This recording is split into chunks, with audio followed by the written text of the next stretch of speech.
السلام عليكم ورحمة الله تعالى وبركاته. مرحبا بكم القناة ديالي. كنتمنى تعجبكم هاد الوصفة ديال الكرواسان. والكرواسة كلمة فرنسية، هي وصفة لأول مرة.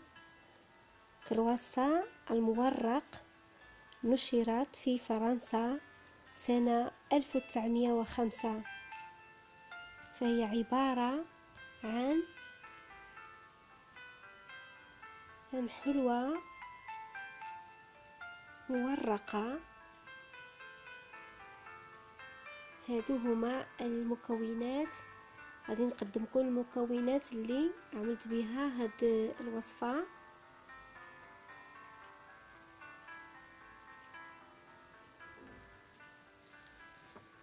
غادي نبداو بسم الله، توكلنا على الله.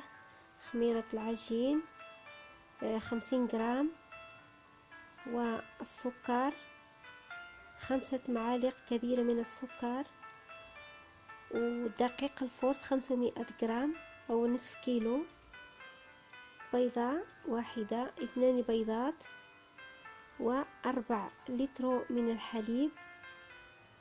ونخلط الكل. الحليب أن يكون دافئ، وحتى 3 معالق زيت، و25 غرام خميرة الخبز. ومن بعد غنضيفوها. هذه هي العجينة، خليناها ارتاحت 30 دقيقة. ودابا غادي نضيفو هذيك 25 غرام من الخميرة. هذا هو سر نجاح كرواسان، بهاد الخميرة الإضافية بها كنتورق مزيان. كنعملو شوية ديال الطحين فوق المائدة، ونكورو كويرات حجم البيضة الكبيرة.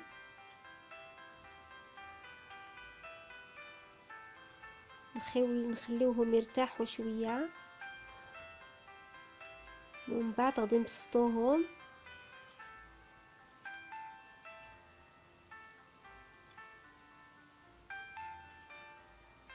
ملي نكملو من هاد العملية ديال نبسطوهم، غادي نضيفو لهم خميرات الحلوى،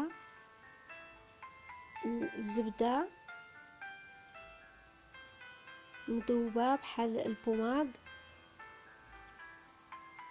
وكنعملو لهم الزبدة من فوق، ونحطو واحدة فوق أخرى حتى نصل إلى عدد 7 دوائر.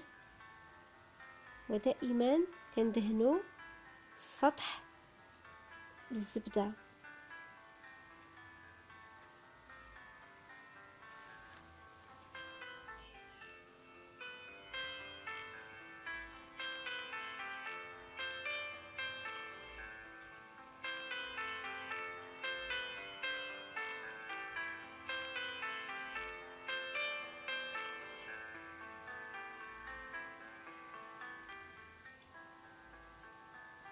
غنخليوهم يرتاحوا في المبرد أو في الثلاجة لمدة 30 دقيقة.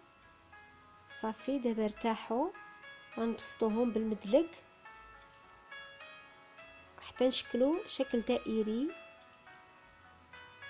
ما خصناش نطلقوه بزاف، شويه نخليو شويه السمك، وفي الاخير ندهنو بالزبده، ونقطعو بهداك الجرار الى 6 اطراف، الى 6 مثلثات.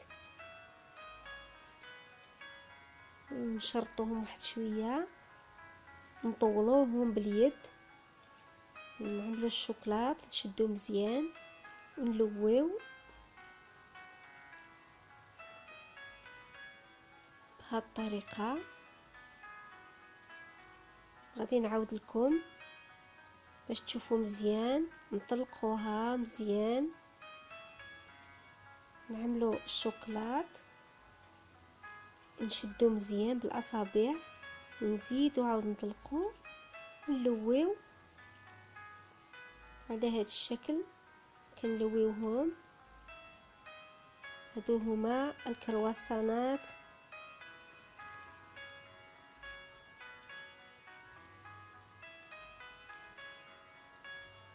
نخليوهم يرتاحوا حتى يخمروا مزيان.